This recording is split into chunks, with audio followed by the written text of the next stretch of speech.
ನೀವು ನೋಡ್ತಾ ಇದ್ದೀರಾ KCN ನ್ಯೂಸ್. ಮೊದಲಿಗೆ ಹೆಡ್ಲೈನ್ಸ್. 2 ವರ್ಷದೊಳಗೆ ಅರ್ಹರಿಗೆ ಭೂಮಿ, ಕಂದಾಯ ಅಧಿಕಾರಿಗಳ ಸಭೆಯಲ್ಲಿ ಸಚಿವ ಇ ಚಂದ್ರಶೇಖರನ್ ಸೂಚನೆ. ಎನ್ಡಿಎ ಜಿಲ್ಲಾ ಸಮಾವೇಶ ಕಾಸರಗೋಡು ಮುನ್ಸಿಪಲ್ ಟೌನ್ ಹಾಲ್ನಲ್ಲಿ ನಡೆಯಿತು ಕಾರ್ಯಕ್ರಮ. ಎನ್ಡಿಎ ಕಾರ್ಯಕರ್ತರಲ್ಲಿ ಐಕ್ಯತೆಯನ್ನ ಬಲಪಡಿಸುವ ಉದ್ದೇಶ. ಮಂಜೇಶ್ವರದಲ್ಲಿ ಹೆಚ್ಚುತ್ತಿದೆ ಮಕ್ಕಳ ಅಪಹರಣ. ಓಮ್ನಿ ಕಾರ್ನಲ್ಲಿ ಬಂದ ತಂಡದಿಂದ ವಿದ್ಯಾರ್ಥಿಯೊಬ್ಬನನ್ನ ಅಪಹರಿಸಲು ಯತ್ನ. ಮಿಯ ಪದವಿನಲ್ಲಿ ನಡೆಯಿತೊಂದು ಆತಂಕದ ಘಟನೆ. ಎಂಡೋಸಲ್ಫಾನ್ ಪೀಡಿತರೊಂದಿಗೆ ಅಧಿಕಾರಿಗಳ ನಿರ್ಲಕ್ಷ್ಯಕ್ಕೆ ವಿರೋಧ. ಎಂಡೋಸಲ್ಫಾನ್ ಸಂತ್ರಸ್ತರ ವಿವಿಧ ಬೇಡಿಕೆಗೆ ಆಗ್ರಹ. ಎಂಡೋಸಲ್ಫಾನ್ ಪೀಡಿತ ಜನಪರ ಸಂಘ ನೇತೃತ್ವದಲ್ಲಿ ನಡೆಯಿತು ಸಂಗಮ. ನೋಟುಗಳನ್ನು ರದ್ದುಗೊಳಿಸಿದ ಕೇಂದ್ರ ಸರ್ಕಾರದ ವಿರುದ್ಧ ಖಂಡನೆ. ಡಿವೈಎಫ್ಐ ಕಾರ್ಯಕರ್ತರಿಂದ ಟೆಲಿಕಾಂ ಭವನ್ ಕಚೇರಿ ಮುಂಭಾಗದಲ್ಲಿ ನಡೆಯಿತು ಮುಷ್ಕರ. ರಾಜ್ಯ ಸರ್ಕಾರ ಎತ್ತಿನಹೊಳೆ ಯೋಜನೆ ಹೆಸರಲ್ಲಿ ಲಕ್ಷಾಂತರ ಮರಗಳ ಆಹುತಿ. ಟೆಂಡರ್ ಪಡೆದ ವ್ಯಕ್ತಿಗಳಿಂದ ಅಕ್ರಮವಾಗಿ ನಡೆಯುತ್ತಿದೆ ಹಾಲುಮಡ್ಡಿ ಸಂಗ್ರಹ. ಗೋಳಿತೊಟ್ಟು ಮೀಸಲು ಅರಣ್ಯವೀಗ ಬೋರುಗುಡ್ಡೆಯಾಗಿ ಮಾರ್ಪಾಡು. ವಾರ್ತೆಗಳು ವಿವರವಾಗಿ. ಜಿಲ್ಲೆಯಲ್ಲಿ ಅರ್ಹರಾದ ಎಲ್ಲರಿಗೂ 2 ವರ್ಷದೊಳಗೆ ಭೂಮಿ ಹಂಚುವಂತೆ ರಾಜ್ಯ ಕಂದಾಯ ಖಾತೆ ಸಚಿವ ಇ ಚಂದ್ರಶೇಖರನ್ ಕಂದಾಯ ಅಧಿಕಾರಿಗಳಿಗೆ ನಿರ್ದೇಶನ ನೀಡಿದ್ದಾರೆ. ಕಲೆಕ್ಟರೇಟ್ ಮಿನಿ ಕಾನ್ಫರೆನ್ಸ್ ಸಭಾಂಗಣದಲ್ಲಿ ನಡೆದ ಸಭೆಯಲ್ಲಿ ಸಚಿವರು ಈ ನಿರ್ದೇಶನವನ್ನ ನೀಡಿದರು. ಭೂರಹಿತರಾದವರಿಗೆ ಎಲ್ಲ ಕ್ರಮಗಳನ್ನು ಅನುಸರಿಸಿಕೊಂಡು ಕಾನೂನುಗಳನ್ನು ಪಾಲಿಸಿಕೊಂಡು ಭೂಮಿಯನ್ನ ಹಂಚಲಾಗುವುದು. ಜಿಲ್ಲೆಯ ಭೂ ಸಂಬಂಧಿಸಿದಂತೆ ಲಭಿಸಿದ 8,000 ಅರ್ಜಿಗಳಲ್ಲಿ 1,944 ಮಂದಿ ಮಾತ್ರ ಅರ್ಹರಾಗಿದ್ದಾರೆ. ಉಳಿದವರು ಹೇಗೆ ಅರ್ಹಗೊಂಡಿದ್ದಾರೆ ಎಂಬುದನ್ನು ಅವರಿಗೆ ತಿಳಿಸಬೇಕು.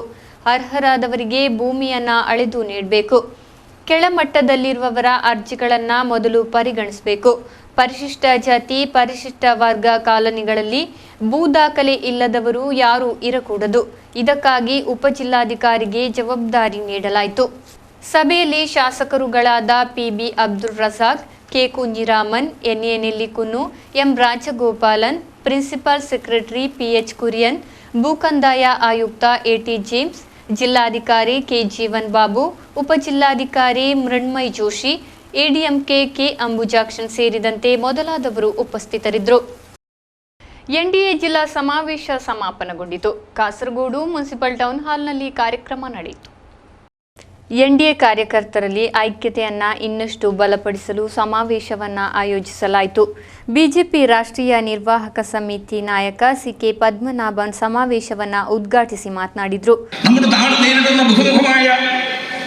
ഭീഷണിയുടെയും വെല്ലുവിളികളുടെയും അടിസ്ഥാനത്തിൽ വരുന്ന പുതിയ പുതിയ കാര്യങ്ങളിലെല്ലാം തന്നെ ഒരുമിച്ച് പ്രവർത്തിക്കുവാനുള്ള കാഴ്ചപ്പാട്, ദേശസ്നേഹം, ജനാധിപത്യപരമായ ബോധം, സാമൂഹ്യ പ്രതിബദ്ധത ഇതെല്ലാം തന്നെ ഈ ഘടകകക്ഷികൾക്കും അതിൻ്റെ പ്രവർത്തകന്മാർക്കും അതിൻ്റെ നേതാക്കന്മാർക്കും എല്ലാം ഉള്ളതുകൊണ്ടും ആ രീതിയിൽ ഇത് ഉൾച്ചേർന്ന് പ്രവർത്തിക്കണം എന്നുള്ള നമ്മുടെ അഭിലാഷത്തിൻ്റെയും അടിസ്ഥാനത്തിലാണ് നമ്മൾ ഒരുമിച്ച് വരുന്നത്.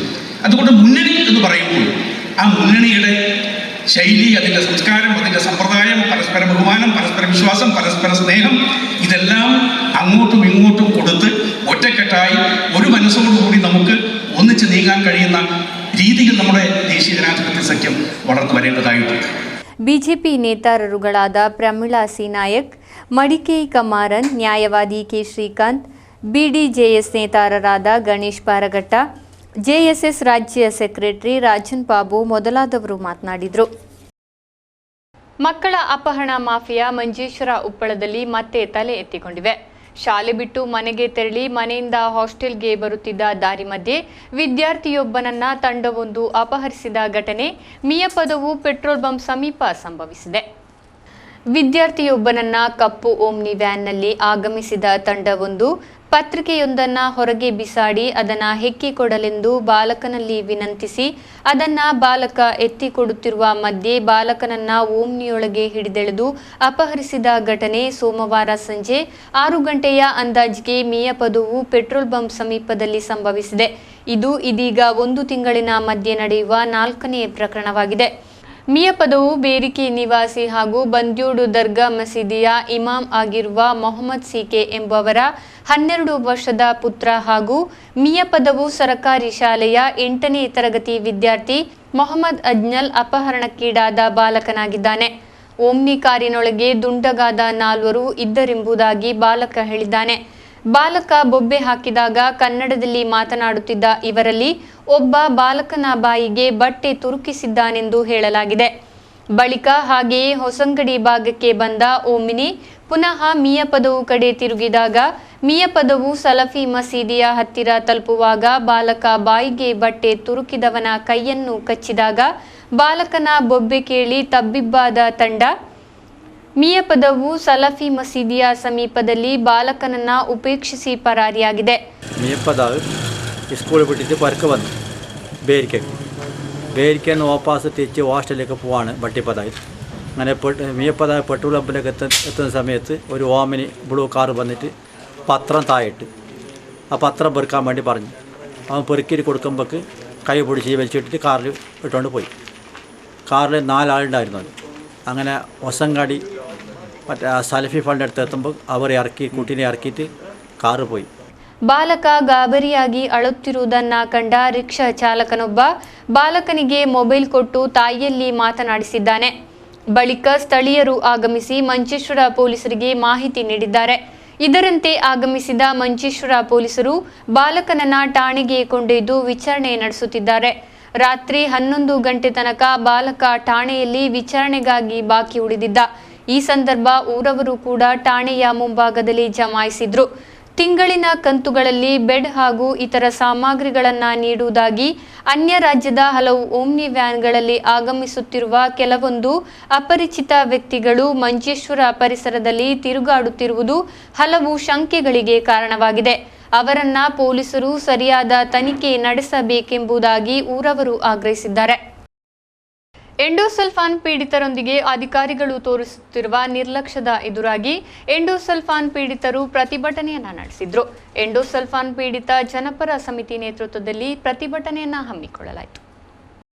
ಎಂಡೋಸಲ್ಫಾನ್ ಪೀಡಿತರಿಗೆ ವೈದ್ಯಕೀಯ ಶಿಬಿರ ನಡೆಸುವ ಹಾಗೂ ದುರಿತ ಬಾಂಧವರಿಗೆ ಸಹಾಯಧನ ನೀಡುವ ಹೀಗೆ ಮೊದಲಾದ ಆಗ್ರಹದೊಂದಿಗೆ ಪ್ರತಿಭಟನೆಯನ್ನ ನಡೆಸಲಾಯಿತು.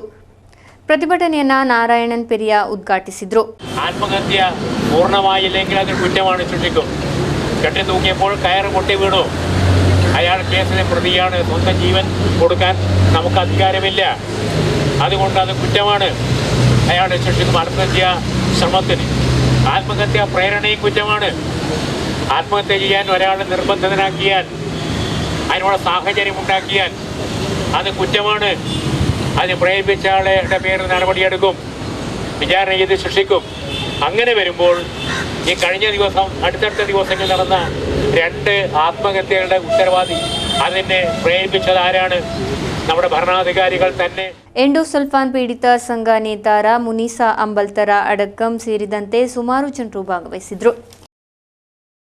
ನೋಟುಗಳನ್ನು ರದ್ದುಗೊಳಿಸಿದ ಕೇಂದ್ರ ಸರ್ಕಾರದ ವಿರುದ್ಧ ಕಾಸರಗೋಡು ಬ್ಲಾಕ್ ಸಮಿತಿ ನೇತೃತ್ವದಲ್ಲಿ ಡಿವೈಎಫ್ಐ ಕಾರ್ಯಕರ್ತರು ಟೆಲಿಕಾಂ ಭವನ್ ಕಚೇರಿ ಮುಂಭಾಗ ಮುಷ್ಕರ ನಡೆಸಿದರು. 500 ಹಾಗೂ 1000 ರೂಪಾಯಿ ನೋಟುಗಳನ್ನು ರದ್ದುಗೊಳಿಸಿರುವ ಕೇಂದ್ರ ಸರ್ಕಾರದ ವಿರುದ್ಧವಾಗಿ ಮಂಗಳವಾರ ಮುಷ್ಕರ ನಡೆಸಿದರು. ಮುಷ್ಕರವು ಮಂಗಳವಾರ ಬೆಳಿಗ್ಗೆ 7 ಗಂಟೆಯಿಂದ 10:30 ತನಕ ಮುಂದುವರಿಯಿತು. ಟೆಲಿಕಾಂ ಭವನ್ ಕಚೇರಿಯ ಕಾರ್ಮಿಕರನ್ನ ಒಳಗಡೆ ಬಿಡದೆ ಮುಷ್ಕರ ನಡೆಸಿದ್ರು. ಬಳಿಕ ಪೊಲೀಸರು ಡಿವೈಎಫ್ಐ ಕಾರ್ಯಕರ್ತರನ್ನ ಬಂಧಿಸಿದ ಮೇಲೆ ಕಾರ್ಮಿಕರು ಹೊರಹೊಕ್ಕರು. ಬೆಳಿಗ್ಗೆ ನಡೆದ ಮುಷ್ಕರವನ್ನ ಡಿವೈಎಫ್ಐ ಜಿಲ್ಲಾ ಸೆಕ್ರೆಟರಿ ಮಣಿಕಂಠನ್ ಉದ್ಘಾಟಿಸಿದ್ರು. കള്ളപ്പണം തടയാൻ എന്ന നിലയിൽ നിങ്ങൾ സ്വീകരിച്ചിട്ടുള്ള നടപടി ഈ രാജ്യത്തെ കള്ളപ്പണത്തിന് അറുതി വരുത്താനാണെങ്കിൽ ഞങ്ങൾ അതിനെ സ്വാഗതം ചെയ്യുന്നു. നിങ്ങളുടെ ഉദ്ദേശശുദ്ധിയെ ഞങ്ങൾ സ്വാഗതം ചെയ്യുന്നു. എന്നാൽ ഇത്തരമൊരു നടപടി നിങ്ങൾ സ്വീകരിക്കുമ്പോൾ ഈ രാജ്യത്തിനകത്തെ ജനങ്ങൾക്ക് അതെങ്ങനെ പ്രതികൂലമായ രൂപത്തിൽ ബാധിക്കുമെന്ന് ഒരു തവണയെങ്കിലും നിങ്ങൾ ആലോചിച്ചിട്ടുണ്ടോ?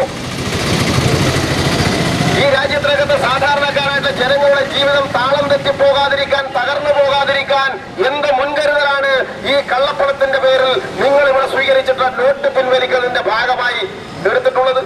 DYFI Kasaragod block president Anil Chennikkara ಅಧ್ಯಕ್ಷತೆಯನ್ನು ವಹಿಸಿದ್ರು. ಮುಷ್ಕರದಲ್ಲಿ ಬ್ಲಾಕ್ ಸೆಕ್ರೆಟರಿ ಪಿ ಶಿವಪ್ರಸಾದ್, ಜಿಲ್ಲಾ vice president CA Subair, TK Manoj, Subhash Madi, Sudheesh ಮೊದಲಾದವರು ಮಾತನಾಡಿದರು.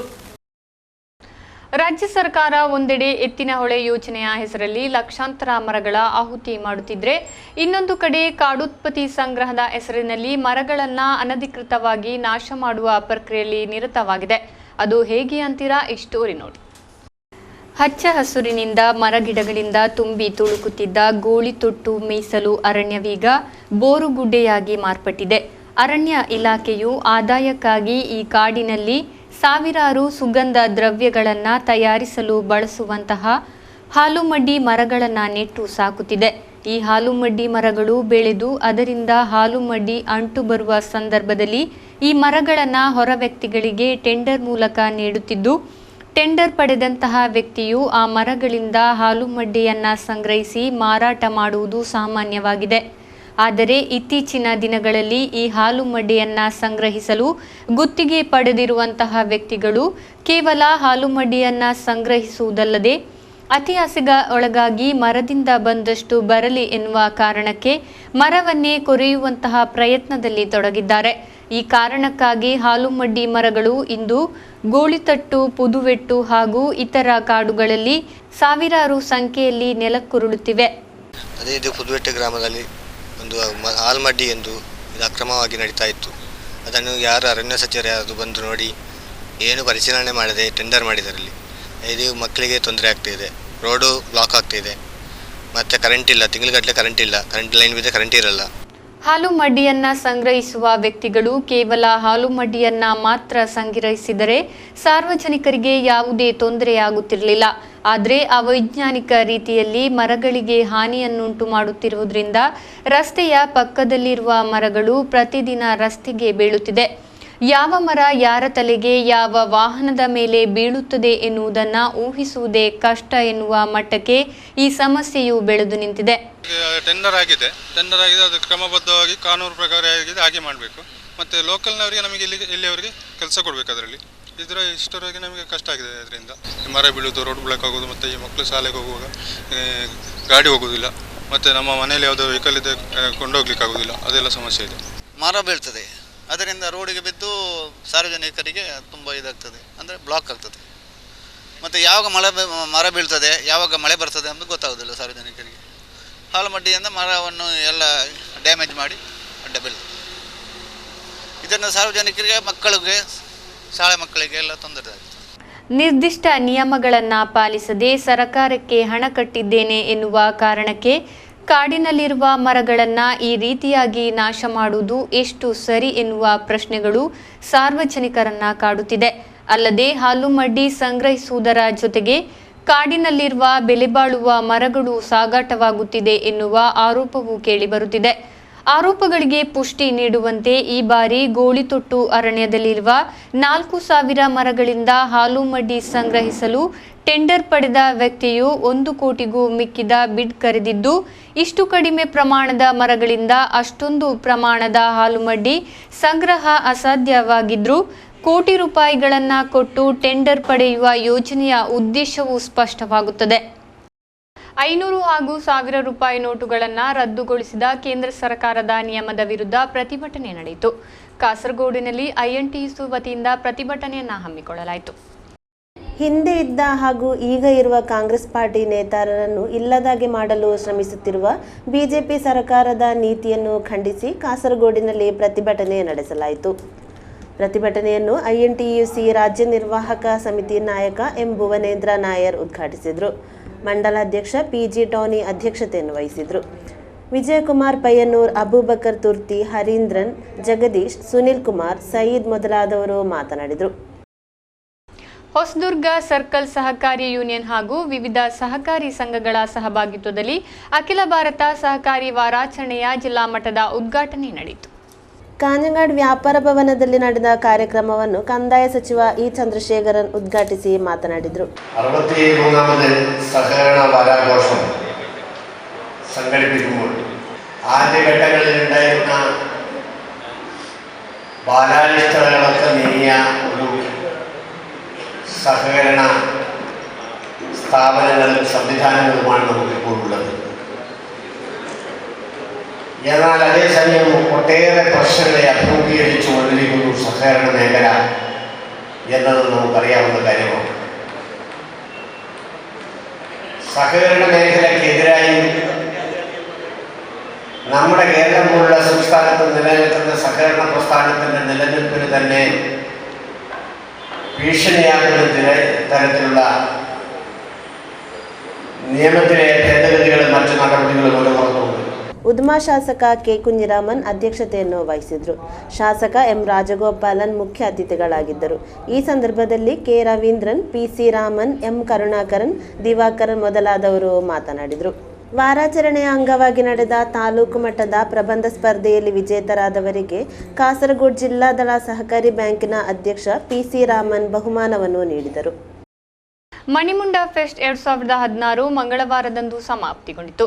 ಕಳೆದ 25 ವರ್ಷಗಳಿಂದ ಉಪ್ಪಳದ ಮಣಿಮುಂಡ ಎಂಬ ಗ್ರಾಮದಲ್ಲಿ ಬ್ರದರ್ಸ್ ಮಣಿಮುಂಡ ಎಂಬ ಸಂಘಟನೆಯು ಯುವಕರನ್ನ ವಿದ್ಯಾಭ್ಯಾಸ ಹಾಗೂ ಕ್ರೀಡೆಯತ್ತ ಆಕರ್ಷಿಸಲು ಪ್ರತಿ ವರ್ಷದಂತೆ ಈ ವರ್ಷವೂ ಫೆಸ್ಟ್ ಅನ್ನು ಹಮ್ಮಿಕೊಂಡಿತು.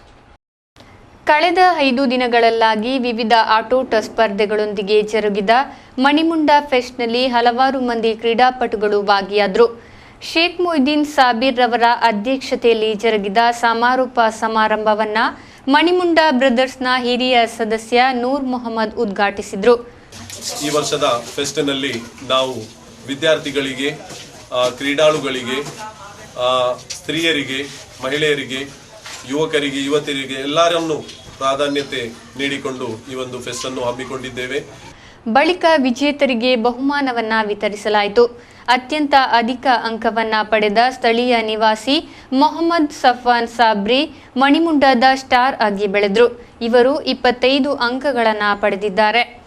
ಮೊಹಮ್ಮದ್ ಶಹರಾಜ್ ಸಾಫರ್ 15 ಅಂಕಗಳನ್ನು ಪಡೆದು ಜೂನಿಯರ್ ಸ್ಟಾರ್ ಆದರು. ಮೊಹಮ್ಮದ್ ಇರ್ಷಾದ್ ನಾಯಕತ್ವದಲ್ಲಿರುವ ಚಾಲೆಂಜರ್ಸ್ ಮಣಿಮುಂಡ ಪ್ರಥಮ ಟ್ರೋಫಿಯನ್ನ ತನ್ನದಾಗಿಸಿದರೆ, ಮೊಹಮ್ಮದ್ ಸಾಬೀರ್ ಹಾಶಿಂ ನಾಯಕತ್ವದ ರೈಡರ್ಸ್ ಮಣಿಮುಂಡ ದ್ವಿತೀಯ ಸ್ಥಾನದ ಟ್ರೋಫಿಯನ್ನ ಪಡೆದು ತೃಪ್ತಿಪಟ್ಟಿತು. ಮಂಗಲ್ಪಾಡಿ ಪಂಚಾಯತ್ ಮಣಿಮುಂಡ ಗ್ರಾಮ ಸದಸ್ಯೆ ಝೀನತ್ ಸುಕರಿಯಾ ವಿಜೇತರಿಗೆ ಟ್ರೋಫಿ ಹಾಗೂ ಬಹುಮಾನವನ್ನ ವಿತರಿಸಿದರು. ವೇದಿಕೆಯಲ್ಲಿ ಮೊಹಮ್ಮದ್ ಆಸಿಮ್ ಆದಂ, ಅಜೀಂ ಮಣಿಮುಂಡ, ಆರೀಫ್, ಇಸ್ಮಾಯಿಲ್, ಅಬೂಬಕರ್ ಶೇಖ್ ಸೇರಿದಂತೆ ಹಲವರು ಉಪಸ್ಥಿತರಿದ್ದರು. ರಾಜ್ಯ ಸರ್ಕಾರ ಕೆಡಿಎಫ್, ಪಿಎಫ್ಐ ಹಾಗೂ ಎಸ್ಡಿಪಿಐ ಸಂಘಟನೆಗಳನ್ನು ಬಳಸಿಕೊಂಡು ರಾಜ್ಯದಲ್ಲಿ ಕೊಲೆ ರಾಜಕಾರಣವನ್ನು ನಡೆಸುತ್ತಿದೆ ಎಂದು ಸಂಸದೆ, ಕರ್ನಾಟಕ ರಾಜ್ಯ ಬಿಜೆಪಿ ಉಪಾಧ್ಯಕ್ಷೆ ಶೋಭಾ ಕರಂದ್ಲಾಜೆ ಆರೋಪಿಸಿದ್ದಾರೆ.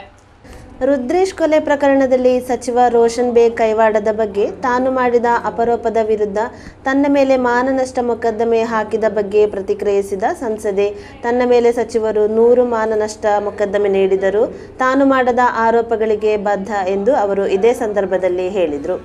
ಮೈಸೂರು ಜಿಲ್ಲೆಯಲ್ಲಿ ನಾನೇ ಉಸ್ತುವಾರಿ ಇರುವಂತಹ ಸಂದರ್ಭದಲ್ಲಿ KFDR ಈ ರೀತಿಯ ಗಲಭೆಯನ್ನು ಎಬ್ಬಿಸಿದ್ರು. ಅವತ್ತು ಹಲವಾರು ಜನರನ್ನ ಅರೆಸ್ಟ್ ಮಾಡಿತ್ತು. ಅಲ್ಲಿಂದ ಆ ಒಂದು ಗಲಭೆ ನಿಂತೋಯ್ತು, ರಾಜ್ಯದಲ್ಲೇ ನಿಂತೋಯ್ತು. ಕರ್ನಾಟಕ ರಾಜ್ಯ ಸರ್ಕಾರ ಅಧಿಕಾರಕ್ಕೆ ಬಂದಕ್ಕೆ ಮೊದಲ ಮಾಡಿದಂಥ ಕೆಲಸ, ಯಾವ ಪಾಪ್ಯುಲರ್ ಫ್ರಂಟ್ ಆಫ್ ಇಂಡಿಯಾ ಮತ್ತು KFDR ಕೇಸ್ಗಳಿದ್ವು, ಅವರು ಜೈಲಲ್ಲಿದ್ದರು, ಆ ಕೇಸನ್ನು ವಿಡ್ರಾ ಮಾಡುವಂಥ ಷಡ್ಯಂತ್ರವನ್ನು ರಾಜ್ಯ ಸರ್ಕಾರ ಮಾಡಿ ಇವತ್ತು ಈ ರಾಜ್ಯದಲ್ಲಿ ಕೊಲೆ ರಾಜಕಾರಣಕ್ಕೆ ನಾಂದಿ ಹಾಡಿದೆ. ಮಧೂರು ಶ್ರೀ ಮದನಂತೇಶ್ವರ ಸಿದ್ಧಿವಿನಾಯಕ ಕ್ಷೇತ್ರದ ನವೀಕರಣದ ಅಂಗವಾಗಿ ಗರ್ಭಗುಡಿಗೆ ಅಗತ್ಯವಿರುವ ಶಿಲೆಗಳ ಘೋಷಯಾತ್ರೆಯು ನವೆಂಬರ್ 18ರಂದು ನಡೆಯಲಿರುವುದು. ಬೆಳಿಗ್ಗೆ 9:30ಕ್ಕೆ ಐಲಾ ಶ್ರೀ ದುರ್ಗಾಪರಮೇಶ್ವರಿ ಸನ್ನಿಧಿಯಿಂದ ಘೋಷಯಾತ್ರೆಯು ನಡೆಯಲಿದೆ. ಕೊನೆಯಲ್ಲಿ ಮತ್ತೊಮ್ಮೆ ಹೆಡ್ಲೈನ್ಸ್. 2 ವರ್ಷದೊಳಗೆ ಅರ್ಹರಿಗೆ ಭೂಮಿ, ಕಂದಾಯ ಅಧಿಕಾರಿಗಳ ಸಭೆಯಲ್ಲಿ ಸಚಿವ ಇ ಚಂದ್ರಶೇಖರನ್ ಸೂಚನೆ. ಎನ್ಡಿಎ ಜಿಲ್ಲಾ ಸಮಾವೇಶ ಕಾಸರಗೋಡು ಮುನ್ಸಿಪಲ್ ಟೌನ್ ಹಾಲ್ನಲ್ಲಿ ನಡೆಯಿತು ಕಾರ್ಯಕ್ರಮ. ಎನ್ಡಿಎ ಕಾರ್ಯಕರ್ತರಲ್ಲಿ ಐಕ್ಯತೆಯನ್ನ ಬಲಪಡಿಸುವ ಉದ್ದೇಶ. ಮಂಜೇಶ್ವರದಲ್ಲಿ ಹೆಚ್ಚುತ್ತಿದೆ ಮಕ್ಕಳ ಅಪಹರಣ. ಓಮ್ನಿ ಕಾರ್ನಲ್ಲಿ ಬಂದ ತಂಡದಿಂದ ವಿದ್ಯಾರ್ಥಿಯೊಬ್ಬನನ್ನ ಅಪಹರಿಸಲು ಯತ್ನ. ಮಿಯಾ ಪದವಿನಲ್ಲಿ ನಡೆಯಿತೊಂದು ಆತಂಕದ ಘಟನೆ. ಎಂಡೋಸಲ್ಫಾನ್ ಪೀಡಿತರೊಂದಿಗೆ ಅಧಿಕಾರಿಗಳ ನಿರ್ಲಕ್ಷ್ಯಕ್ಕೆ ವಿರೋಧ. ಎಂಡೋಸಲ್ಫಾನ್ ಸಂತ್ರಸ್ತರ ವಿವಿಧ ಬೇಡಿಕೆಗೆ ಆಗ್ರಹ. ಎಂಡೋಸಲ್ಫಾನ್ ಪೀಡಿತ ಜನಪರ ಸಂಘ ನೇತೃತ್ವದಲ್ಲಿ ನಡೆಯಿತು ಸಂಗಮ. ನೋಟುಗಳನ್ನು ರದ್ದುಗೊಳಿಸಿದ ಕೇಂದ್ರ ಸರ್ಕಾರದ ವಿರುದ್ಧ ಖಂಡನೆ. ಡಿವೈಎಫ್ಐ ಕಾರ್ಯಕರ್ತರಿಂದ ಟೆಲಿಕಾಂ ಭವನ್ ಕಚೇರಿ ಮುಂಭಾಗದಲ್ಲಿ ನಡೆಯಿತು ಮುಷ್ಕರ. ರಾಜ್ಯ ಸರ್ಕಾರ ಎತ್ತಿನಹೊಳೆ ಯೋಜನೆ ಹೆಸರಲ್ಲಿ ಲಕ್ಷಾಂತರ ಮರಗಳ ಆಹುತಿ. ಟೆಂಡರ್ ಪಡೆದ ವ್ಯಕ್ತಿಗಳಿಂದ ಅಕ್ರಮವಾಗಿ ನಡೆಯುತ್ತಿದೆ ಹಾಲುಮಡ್ಡಿ ಸಂಗ್ರಹ. ಗೋಳಿತೊಟ್ಟು ಮೀಸಲು ಅರಣ್ಯವೀಗ ಬೋರುಗುಡ್ಡೆಯಾಗಿ ಮಾರ್ಪಾಡು. ಇದು ಇಷ್ಟು ಇಲ್ಲಿ ತನಕದ ಸುದ್ದಿ. ಮುಂದಿನ ವಾರ್ತೆಯಲ್ಲಿ ಮತ್ತೆ ಭೇಟಿಯಾಗೋಣ. ವಂದನೆಗಳು.